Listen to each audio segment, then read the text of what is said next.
why certain truths about men and women are ignored, dismissed, or outright condemned? Why we are told that men and women are the same, despite the evidence of nature, history, and human behavior? Schopenhauer didn't shy away from these questions. He confronted them with brutal honesty. He believed that women are governed by instinct rather than reason, that their power lies not in strength or intellect, but in manipulation, beauty, and emotional influence.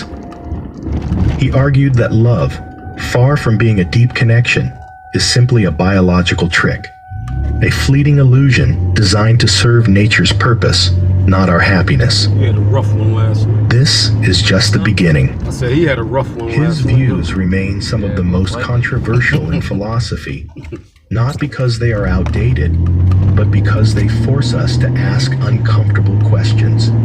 Schopenhauer argued that this is because happiness is not real in the way we imagine it. It is not a destination, not a permanent state.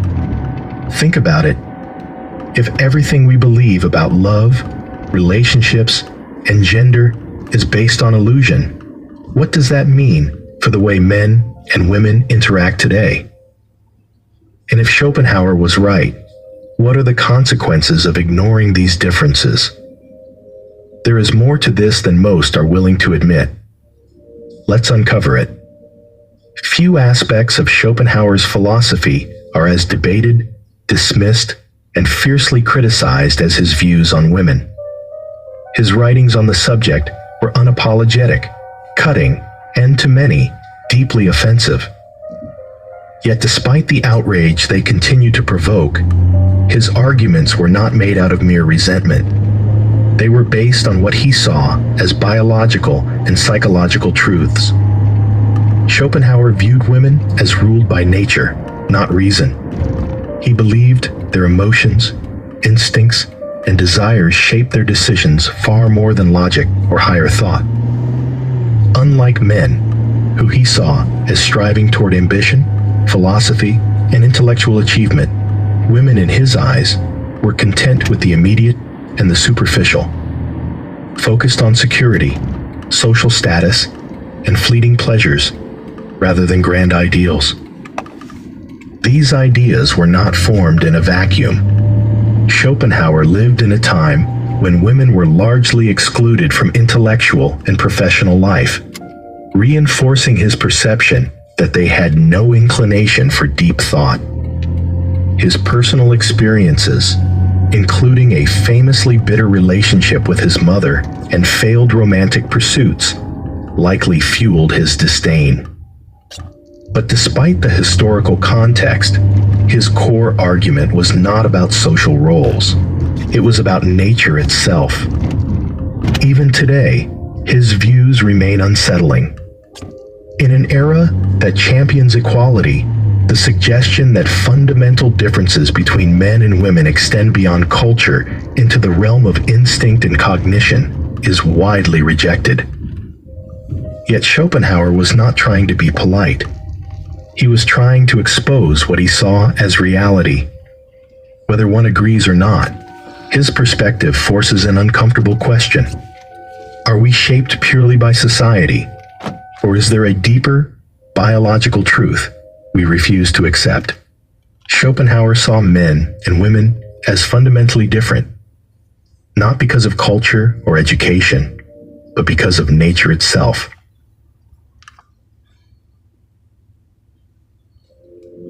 In his view, men are driven by ambition, achievement, and the pursuit of greatness, while women are guided by instinct, survival, and immediate concerns.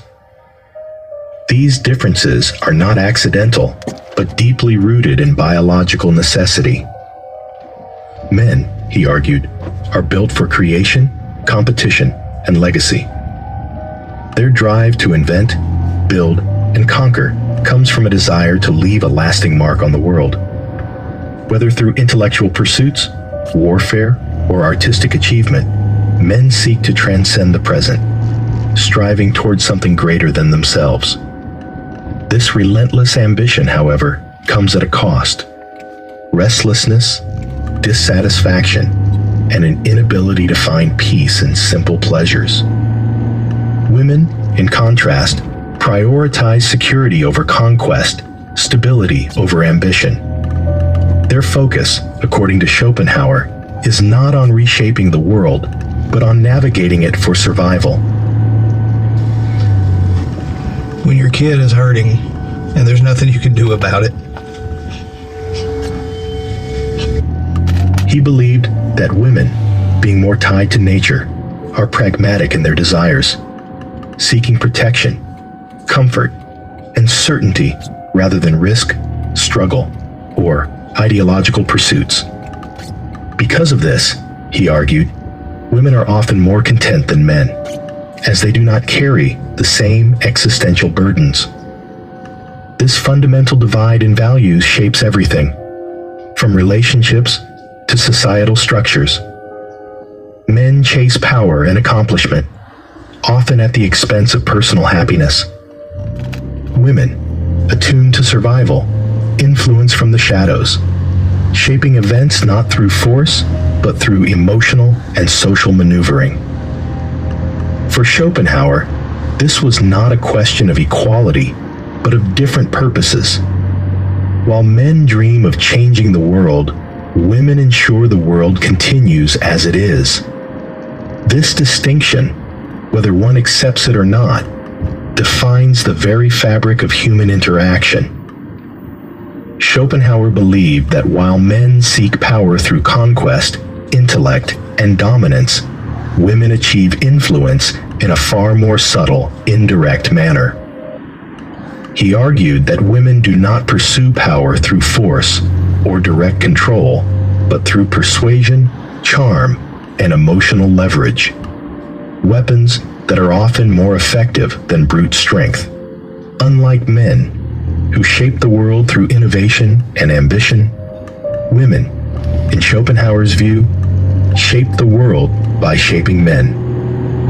They do not compete in open battle, but exert control through suggestion, influence, and carefully crafted illusions.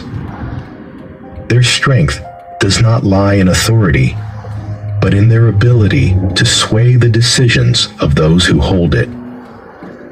Beauty, in particular, is one of the most potent tools of influence. Schopenhauer saw it as a fleeting but powerful force, a tool that grants women advantages in social and romantic dynamics. But beauty alone is not enough. It is combined with emotional intuition, the ability to read others, anticipate reactions, and manipulate situations to achieve desired outcomes.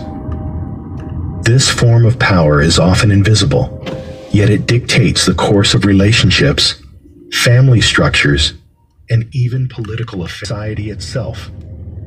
Historically, while men have ruled openly, women have often influenced from behind the scenes, guiding kings, shaping leaders, and controlling outcomes through carefully placed whispers rather than bold proclamations.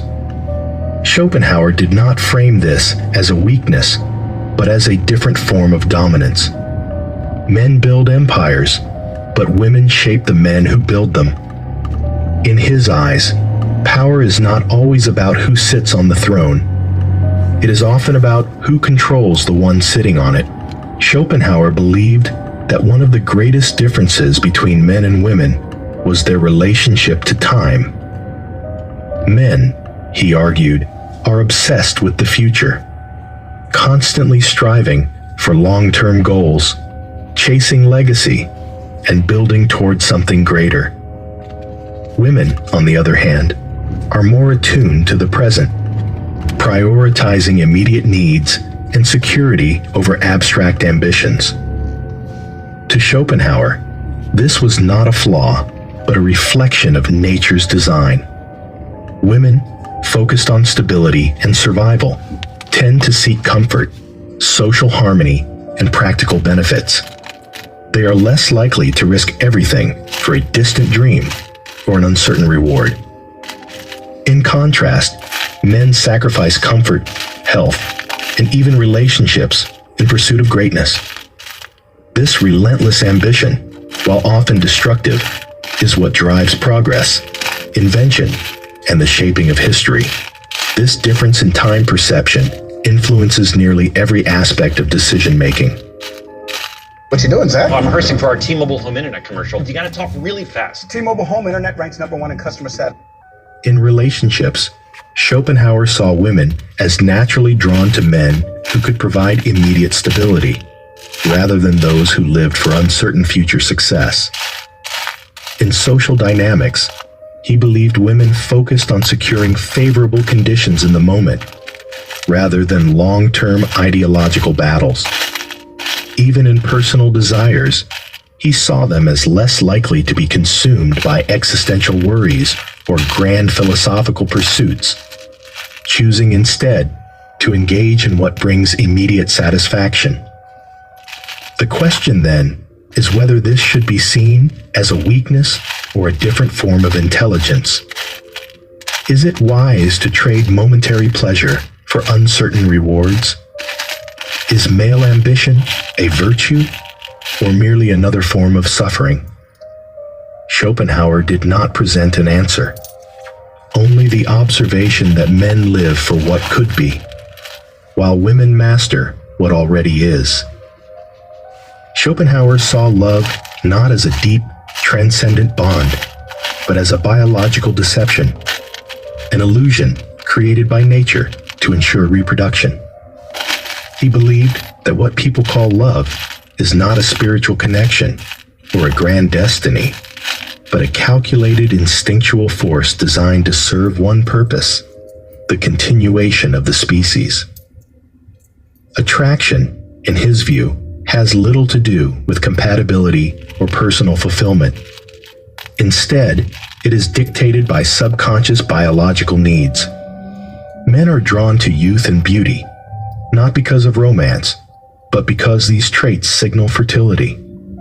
Women seek strength, status, and security, not because of devotion, but because they provide survival advantages.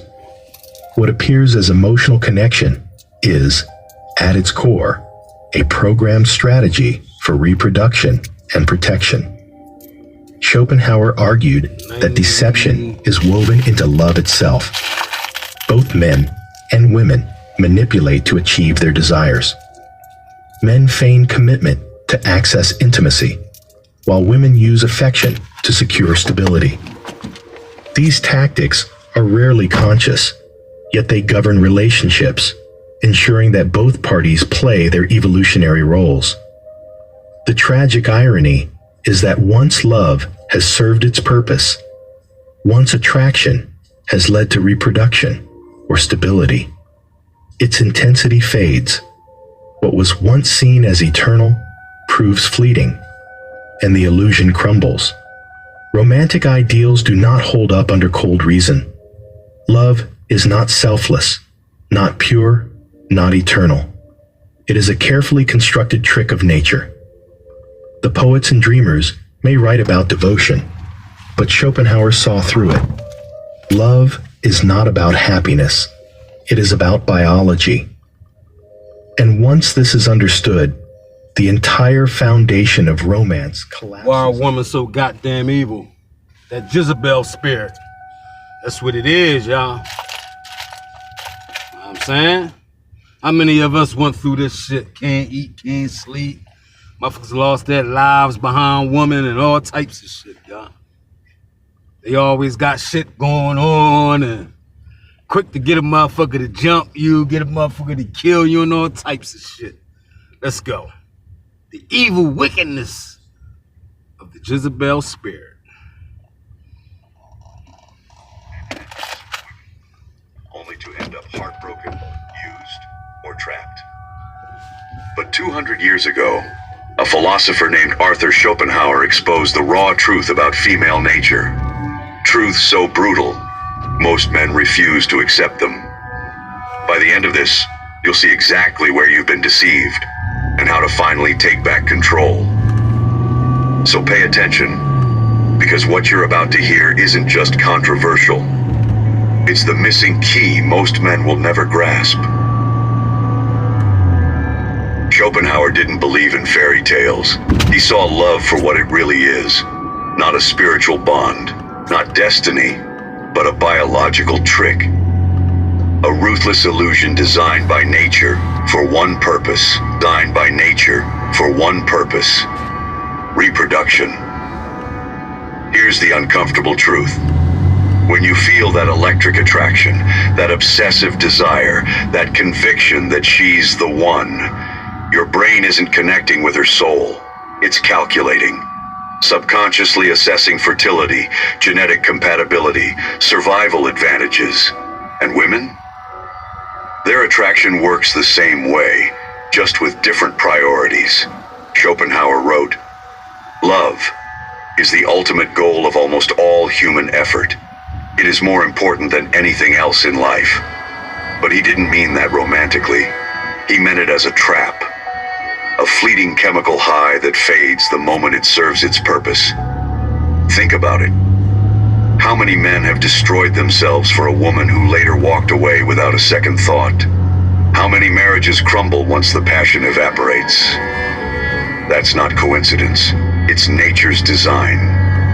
Women don't choose men based on fairness, loyalty, or even logic. They follow an ancient selection program, hardwired to seek status, security, and genetic superiority. A man's devotion means nothing if he can't provide these. Schopenhauer saw this clearly. Women are rarely guided by reason. They are ruled by instinct and emotion. This isn't misogyny, it's observation. Look at dating apps, where 80% of women compete for the top 20% of men.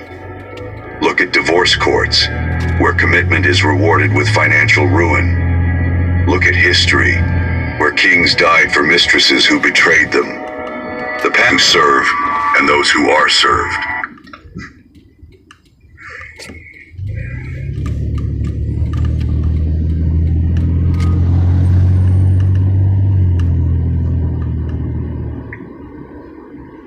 Fact, Jezebel spirit running rampant through the communities. The most evilest being on the planet is who, y'all? And what? And we all came from, y'all. So we got a little evil or wickedness in us too, right?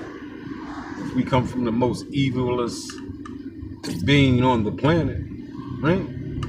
The Jezebel spirit. How many of y'all been hooked, bamboozled, and synced by Jezebel? The beta male exhausts himself trying to prove his worth.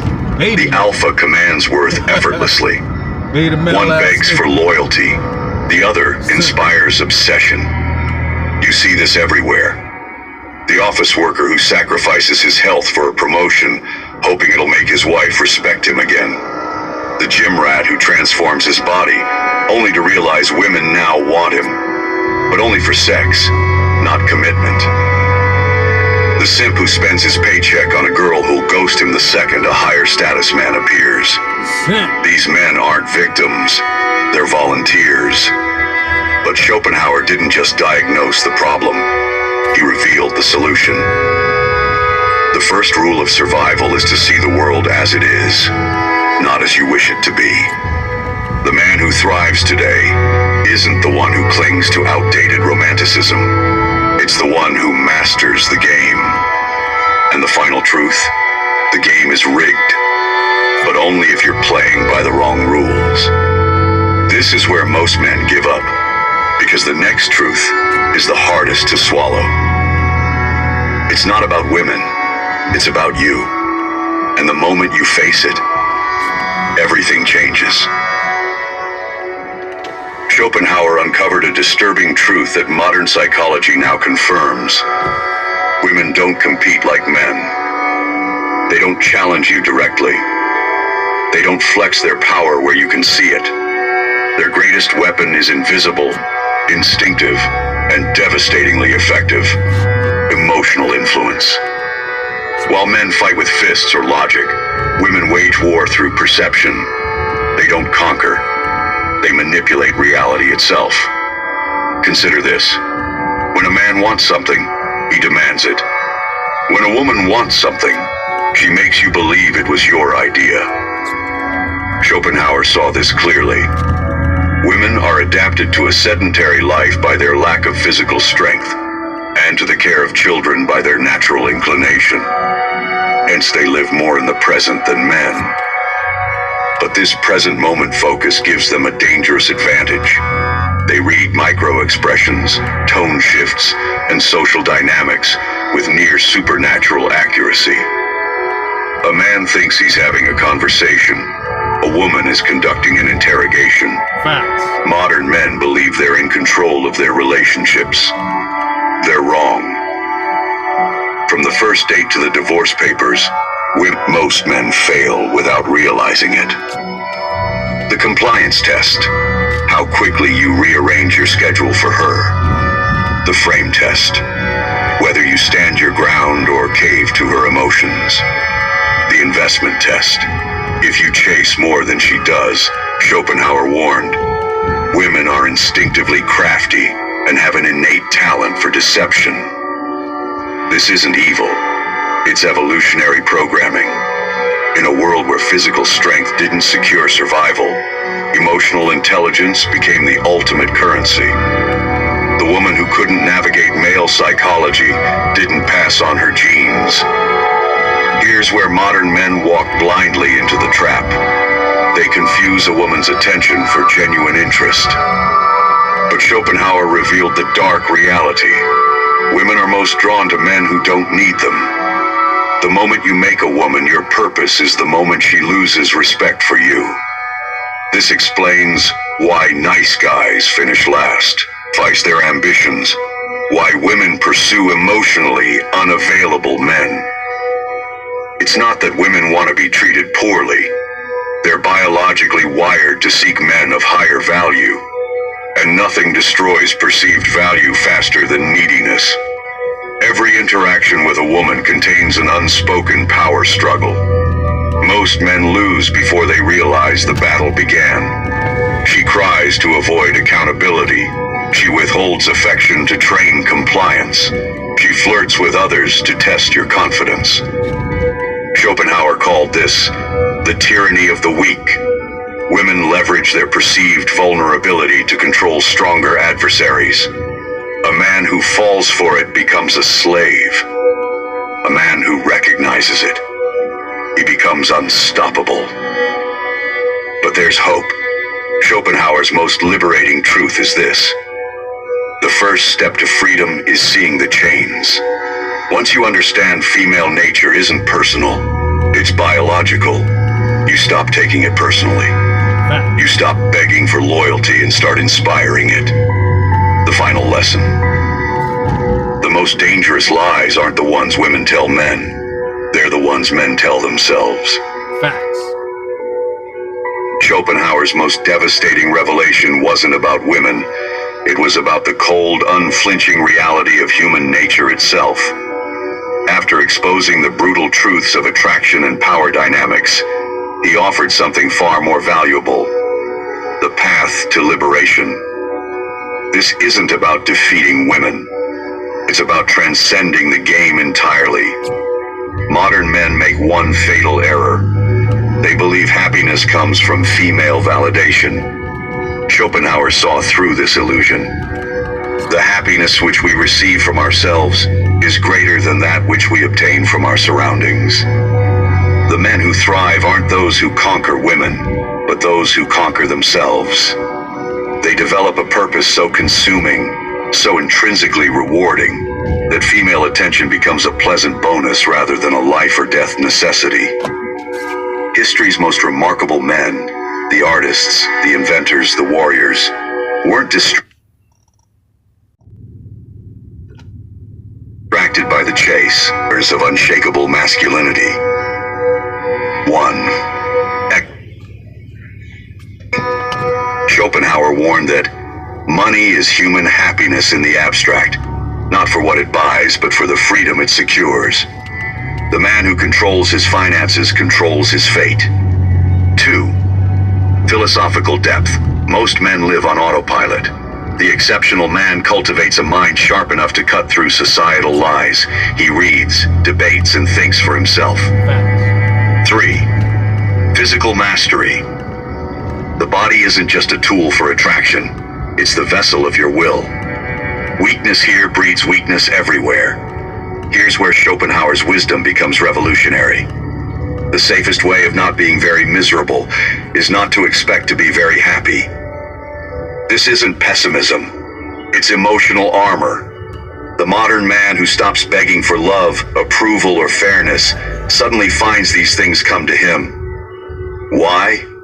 Because he's removed himself from the desperate masses. He's become the prize. The battle between men and women isn't personal. It's biological theater playing out across millennia. The man who wakes up to this stops blaming and starts evolving. He doesn't resent female nature. He adapts to it. He builds a life so compelling that women must either meet his standards or watch from the sidelines. Schopenhauer's ultimate lesson? We forfeit 3/4 of ourselves in order to be like other people. The choice is yours. Continue chasing illusions or step into your true power. Facts. The red pill isn't about hating women. It's about loving truth enough to rebuild yourself in its image. This is where your real life begins. Facts. 100% fact, y'all. But let's get into it some more. This other story, these girls lined this girl up that was pregnant to her baby shower, and then they jumped her, y'all. They jumped her and killed the baby, y'all. Let's get into it.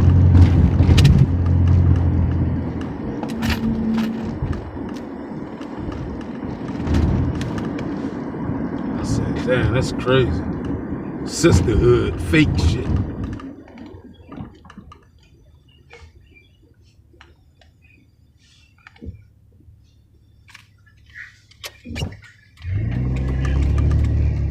That fake sisterhood shit. Females don't even like each other. God damn it, you know goddamn well they ain't gonna like you. See the video going around of the girl who friends threw her a surprise baby shower and jumped her at her baby shower. Beat the girl so bad that she lost her baby. Every friend that was at the baby shower was in on the plot to jump the girl. They threw her a surprise baby shower at a location. They had her go there. When I saw the video, the girl was having a ball. So happy about it. And when it was time to go, they wouldn't open the car doors. And they all jumped this girl. And her baby passed away. When I tell y'all, not one person intervened, not one person broke it up, not one person said, oh no, this isn't right. When I tell you my heart goes out to this girl and the games that people play, when I tell you the amount of hatred. Listen, so that's really the end of the video. Listen, I didn't hear about this story before this. When I hear stuff like this, it further emphasizes how the sisterhood is fake and it's not real and they can't be trusted.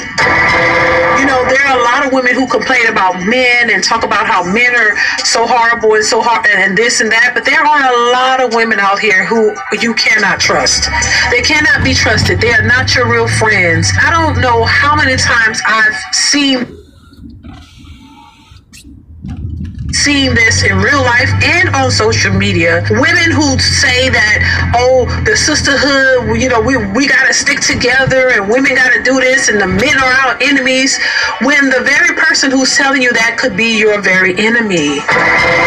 This is why you have to be careful about the people that you select and the people that you hang around with and the people who you consider your friends, because everybody who seems nice and friendly to you and seem like they're happy for your success, they're really not. They will collectively get together, just like in this unfortunate situation, and get together because they don't like you, they secretly hate you, they secretly want your life, they don't like the progress that you're making, and then they'll turn around and sabotage everything that they hate about you. But while smiling in your face and pretending to be your friend, and girl, yeah, this girl, you so beautiful, girl, I'm so excited for you, but be the very ones plotting your demise. And like she said, in this particular situation, they set up the whole thing for her, and it seems like a nice gesture, something that friends would do. They're happy for you, but all the while they're pissed off. They're mad at this girl's life, and you're gonna jump this woman while pregnant. And I hope they find every last one of them, because I'm not sure if they went to jail or what happened, but they should be charged. Because you took a life and attempted to take another life. You attempted her in the life of her child, her unborn child. And that's sad. Now, she got to live with the fact that they took her child away. But and on top of that, these were people who you called your friends. And people question me when I say, hey, I don't have a whole bunch of girlfriends. Why? Because I understand the nature of women and how catty and how dangerous they could be. And I don't want to be in a situation where it's between you or me, because at the end, it's going to be you. And I don't want to have to be put in that position. I have to, argue and fight with individuals because they don't like your life or they secretly hate you. Who has time for that at this big age? But there are a lot of women who go through it. There are many examples of this very same thing happening in one way, shape, or form, where women who are supposed to be your friends turn on you. Either it helps to end your life or, do things that could try to set you up or get you into trouble because they're jealous and they wish they had what you had. This is why I say these women and this sisterhood is not what it's all cracked up to be. A lot of these women don't like you. I already know women don't get along. I mean, I've seen it on jobs, different places. They're always at each other. Oh, she thinks she too much. Oh, I don't like the way I don't like the way she talk. Oh, this be that. 9 tablets of 100 milligrams. Oh, this be that. This is the nature of a lot of women. As long as y'all are in the trenches together and, y'all are on the same even playing field, it's all good. You ain't no better than her. She's no better than you. But soon as now the other one is pissed and mad and jealous, and you want to bring her back down to your level. They hate to see it, so they want to keep everybody on the same playing field. Let's all stay here at the bottom. Let's all stay here together. This is why I say, look, I don't trust the sisterhood. I don't trust a bunch of women who, have that sisterhood mentality and like, oh, girl, yeah, we all we got, and we got to stick together. Hell with that. No, we ain't all we got. Nah, I don't trust them because I know how women think and I know how they are. And not saying that you can't have good friends, because there are people who've been in friendships with people for years and they're perfectly fine, but it's rare in my opinion. I think the majority of these so-called friends are not really to be trusted and they're not really your friends. And I've seen too many examples of this. That's why I am the way I am. I don't fool with too many women because I know women are catty. If you see another woman coming up and doing better than you or challenging your position or something like that, oh baby, the claws come out. There's no real true sisterhood in my opinion or loyalty amongst a bunch of women. I think that it's possible where one or two women are just that way and they're there for each other and that's really what it is. But for the majority of women, I don't think that there's any loyalty and trust amongst them. You're only good for them as long as you're beneath them. The minute you start to get somewhere or start to accomplish things, somebody's going to be mad. And then you notice the friendship changes because they don't like the position that you're in. It bothers them. So I'm not surprised, but it's unfortunate that this young lady lost her baby and she had to go through this. Now she has to heal. And it's just unfortunate and it's sad, But then I bet there's no accountability on their parts of why you would do that to a pregnant woman. They all need to be under the jail. But these situations happen all the time. And you don't hear this. You don't hear women coming out in droves saying this is horrible. Oh, these women need to be under the jail. Like there's much more emphasis when a man does something crazy, especially towards a woman. Oh, lock him up, throw away the key. But when women do it to women, I don't hear throw him in the jail, lock the key, throw them under the jail, throw away the key. Now I saw some, but it's not the same if a man does this type of thing. There's no logical explanation for what they did to this young woman. They need to be thrown under the jail and the key needs to be locked away. But we don't hear a bunch of women talking about that. You don't hear women telling them crucify them, but y'all want to crucify men, but you don't hold the women accountable for this tragic situation. The sisterhood is full of shit, because y'all should be out here protesting that. Why would all these women jump this woman and cause her to lose her child and cause her to lose her life too? And I don't hear this. I don't hear this story all over social media. I don't hear it. So you know we gotta do better, because this is why I say, listen, these women need to be held to the same strict accountability as men are held. Y'all need to be held accountable just as much as the men are, because this is behavior. This is not good. That lady could have lost. They already took her child away, and she could have lost her life as well. But if y'all care so much about women, why this story is plastered all over social media, where people can protest and make sure every person that contributed to the assaulted her and made her lose her child, there should be protests of catching every last one of them and locking them up, if not already. So I just don't believe that women care about each other as much as they claim they do. It's all a selfish act. If you're selfish in any other aspect, you're selfish when it comes to other women as well. You want what you want, and if a woman gets in your way or she's doing something that you don't like because you're selfish, yeah, I think they're not exempt. And this incident shows you, child. But baby, listen, y'all let me know what y'all think in the comments. I definitely want to hear what y'all got to say on this one, child. Comment, like, subscribe to the channel, hit that bell. Y'all know what it is, and I will catch you in the next one. Bye. So I want to talk about the incident where you got into an altercation. It was one guy who walked up to me as I was doing a lecture, and he was asking me questions. So I was answering his questions to the point of where he really had no pushback because I answered everything he said. So he ended and says, you know what? I don't care. I don't give a. He said, I just don't like you talking about black women. I ain't going to stand for it. Okay. And so at that point I said, you know what? I got something to do. You have a nice day. And as I turned around, he apparently punched me in the back of the head. I was this close from being killed. There was a guy about four rows of people behind me with a blade about this long, trying to inch closer to me to stab me. All over my words. Wasn't that a little bit of a wake-up call? Like, you know, maybe I'm really starting to piss people off. Is your opinion really worth dying for? If I was just some clown and the things I was saying was just clownish, you think people would be trying to kill me? You speak any kind of truth in the world, you will be faced with opposition. I'm asleep and pondering on, actually for a few years now.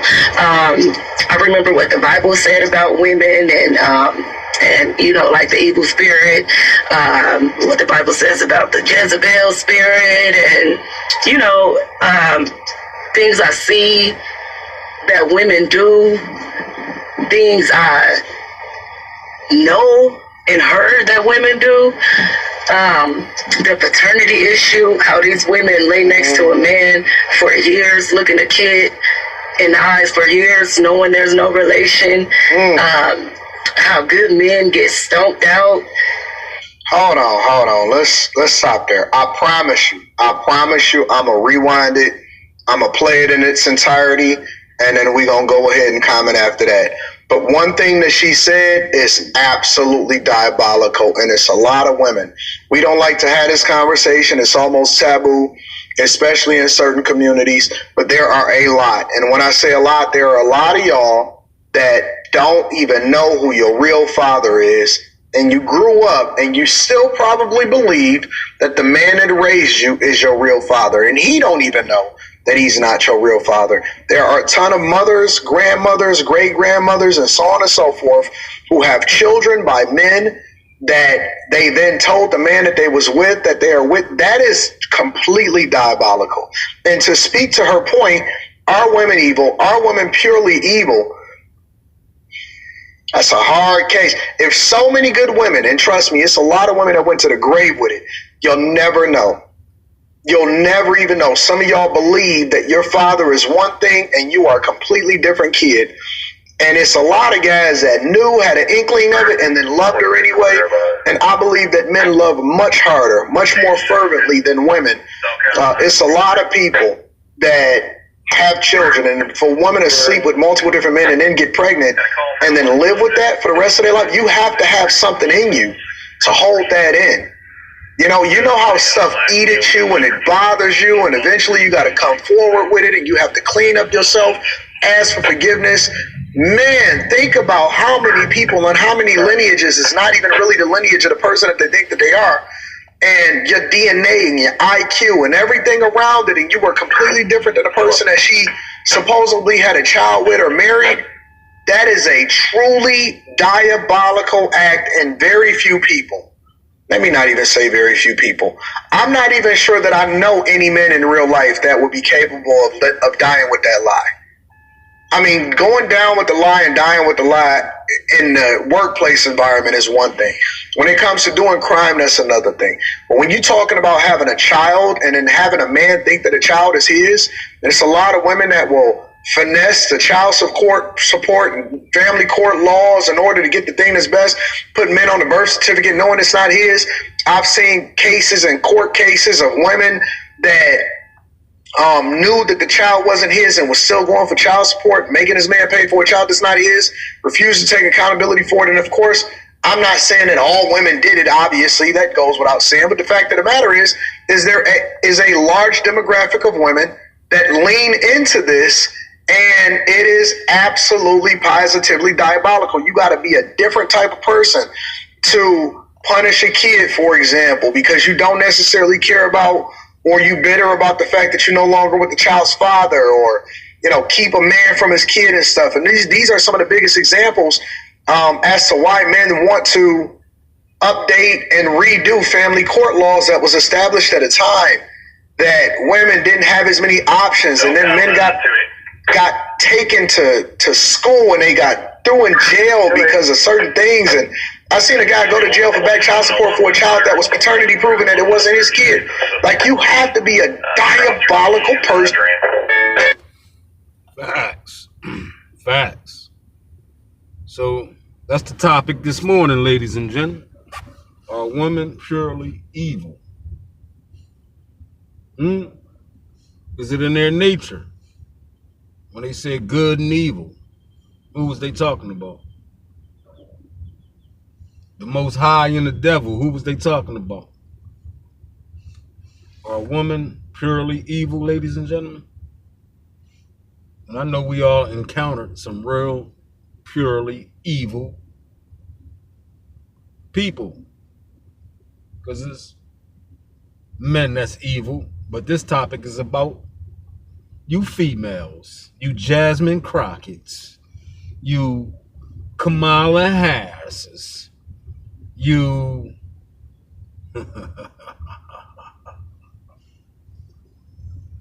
the mayor from Philadelphia, Cheryl Parker. I told y'all got to denounce that evil fuck shit, because it's proven. I'm coming up here proving everything that I'm saying about y'all, man. That y'all evil and y'all in the satanic worshiping.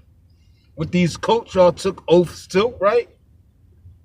Now we on a whole nother topic now about Jezebella spirit. How many of you females out there with that Jezebella spirit? And then you mooks of the LGBT want to turn into Jezebels? Wow. The most evilest, wickedest human being on the planet. God damn it. Yeah, tough talk, y'all. These are conversations we don't want to have in the community. How many of y'all out there, and females, because females choose the guys who they like to sleep with. It's not the male option at that point, not unless he takes it. God damn it. But the female chooses who they want to sleep with. How many females you know out there that have kids and don't know who the baby father is? Swore it was this one guy, took him to court and everything. Blood test came back. 99.9% not his. You understand me? How many of y'all living with those secrets? How many of y'all gonna go to your grave site with those secrets? This is the topic we have in this moment. It's tough talk, but it goes on in the communities. See, who divided the families? Who said you can't have a man living with you? Let's get to the root of it. God damn it. You kick one man out, you bring another one in. The kids ain't even get a chance to meet the other fella that you just was meeting 3 months ago because you got another man in the house. How many of your kids seen 4 or 5 different men come in your house within the last year? God damn it. How many men you slept with that you had a baby by? Every man you slept with, you had a baby by. How many of y'all out there? How many of y'all don't even know who the baby father is? You just blamed it on somebody that you liked. The Jezebel spirit is wild in the community, ladies and gentlemen. And that's what this topic is about. Let's talk about it, y'all. Y'all don't want to have these topics, do y'all? Because a lot of people carrying these secrets to their grave sites. A lot of y'all. A lot of you females out there. God damn it. Do the man care more? Yeah, the man care more. Because you'll tell him that that's his kid, and he'll take care of that kid. All the way up until he get the disturbing news. And some of them will still take care of the kid after they got the disturbing news, ladies and gentlemen. So yes, this conversation need to be had, especially in the African American community, where you got different sisters with, and I'm not bashing y'all, 4 or 5 different baby daddies. Some of y'all got more. But now you so high sedity, huh? See? Sad. But you got a secret that you live in. That baby father that you think that's the baby of the father of that baby, or that child, and he's living with you, is not even the goddamn father of that child. Yeah? What the black man been through since birth, god damn it. You understand me? What the black man been through and what he's still going through. So we don't play blame games and pointing fingers. We just better ourselves and we educate ourselves to look out for this foolishness. And when we see it, we can recognize it, ladies and gentlemen. We can recognize it. But I most definitely wanted to come up here and you know, had a conversation that a lot of us don't want to have in the community.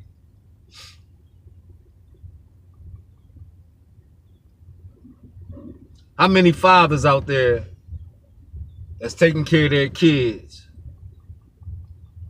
and that's not even your kid?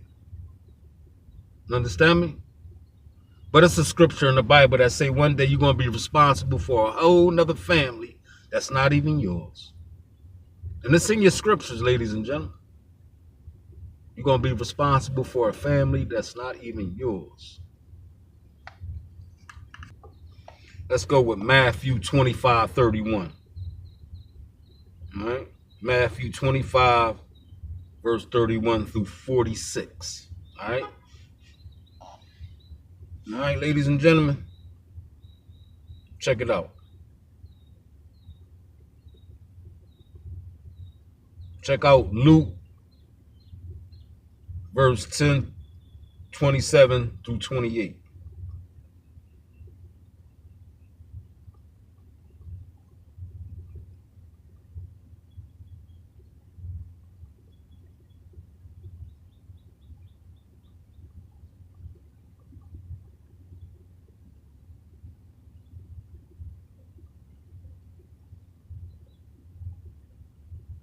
Check out Timothy 5:8, ladies and gentlemen.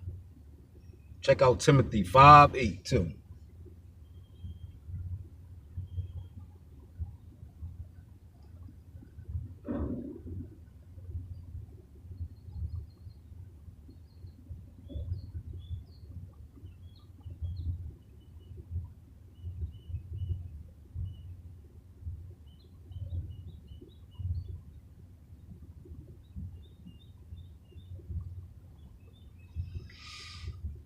All right, come back with another video, ladies and gentlemen. This video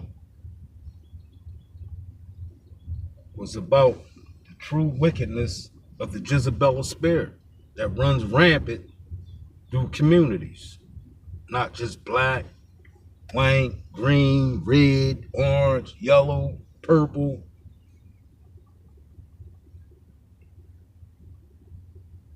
Wherever it is, god damn it.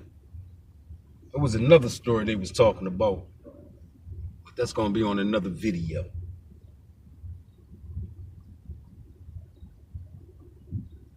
All right, so we'll be back with another video, ladies and gentlemen. Something to think about, right, fellas? Something to think about. How many fellas you know lost their life behind a female? How many brothers you know that's incarcerated behind a female? You understand me? Peace.